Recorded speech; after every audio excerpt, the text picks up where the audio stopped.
শবে কদর সম্পর্কে কোরআনুল কারীমের মধ্যে আল্লাহ রাব্বুল আলামিন শবে কদর তথা সম্মানিত রাত্রি, এই মহিমান্বিত রাত্রির জন্য আল্লাহ রাব্বুল আলামিন স্বয়ং একটি সূরা নাজিল করেছেন, যেটাকে সূরাতুল কদর বলা হয়।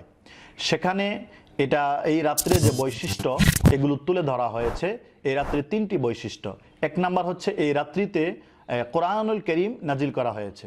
আল্লাহ রাব্বুল আলামিন বলেন, ইন্না আনজালনাহু ফি লাইলাতিল কদরি, যে আমি এই কোরআনকে অবশ্যই কদরের রাত্রিতে, সম্মানিত রাত্রিতে নাজিল করেছি। তো আল্লাহ রাব্বুল আলামিন নবীজিকে খেতাব করে বলেন যে ওমা আদরাকা মা লাইলাতুল কদরি, আপনি কি জানেন যে লাইলাতুল কদরটা এটা কি, অর্থাৎ এটার মর্যাদা যে কত বেশি। আল্লাহ রাব্বুল আলামিন নিজেই বর্ণনা করে দেন যে লাইলাতুল কদরি খায়রুম মিন আলফি শাহর, অর্থাৎ এই লাইলাতুল কদরটি এটা হাজার মাসের চেয়ে উত্তম। এই সূরাটা নাজিলের একটা প্রেক্ষাপট রয়েছে, সেটা হলো রাসূলুল্লাহ সাল্লাল্লাহু আলাইহি ওয়াসাল্লাম এক বৈঠকে বনি ইসরাইলের এক যুবক, যিনি মুজাহিদ ছিলেন, সে লাগাতার 1000 বৎসর আল্লাহর রাস্তায় জিহাদ করেছে। রাসূলুল্লাহ সাল্লাল্লাহু আলাইহি ওয়াসাল্লাম তার ফজিলত যখন বর্ণনা করলেন, তখন সাহাবায়ে কেরামরা একটু ঈর্ষান্বিত হলেন, তারা একটু ভারাক্রান্ত হলেন।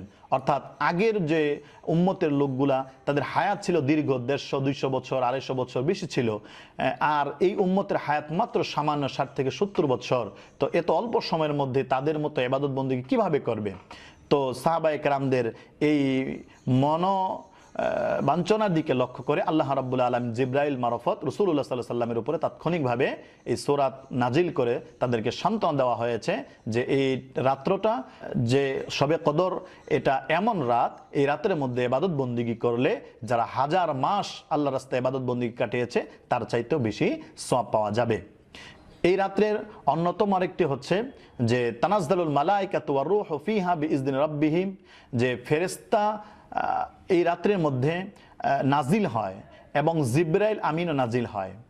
তারা বিভিন্ন গুরুত্বপূর্ণ বিষয়গুলো নিয়ে এই রাত্রিতে নাজিল হয় এবং যারা ইবাদত বন্দেগী করে তাদের উপরে শান্তি বর্ষণ এবং রহমত বর্ষণ করা হয়।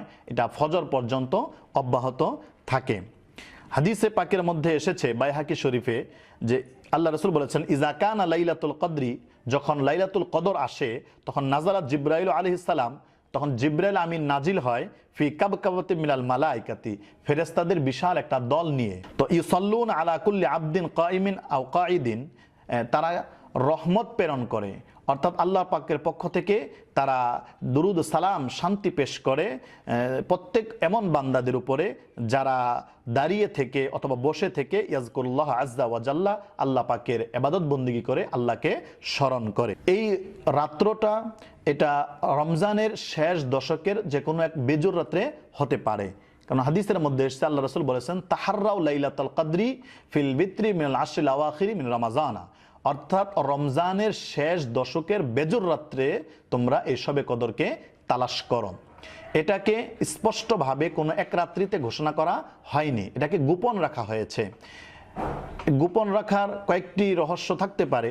তার মধ্যে একটি রহস্য হচ্ছে যে যাতে করে কোনো একদিনের উপরে নির্ভর করে বান্দারা বসে না থাকে, বরং এটাকে খোঁজার জন্য বিভিন্ন রাত্রে তারা ইবাদত বন্দেগী করে।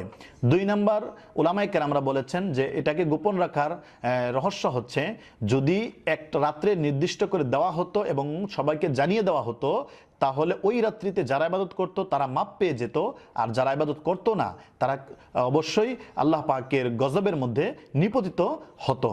এজন্য এই রাত্রিকে গোপন রাখা হয়েছে। আম্মা জান আয়েশা রাদিয়াল্লাহু তাআলা আনহা নবী করিম সাল্লাল্লাহু আলাইহি ওয়াসাল্লামকে বললেন, যদি আমরা এই রাত্রটাকে পাই তাহলে সেই রাত্রিতে আমরা কিভাবে ইবাদত করব এবং কি দোয়া পড়ব।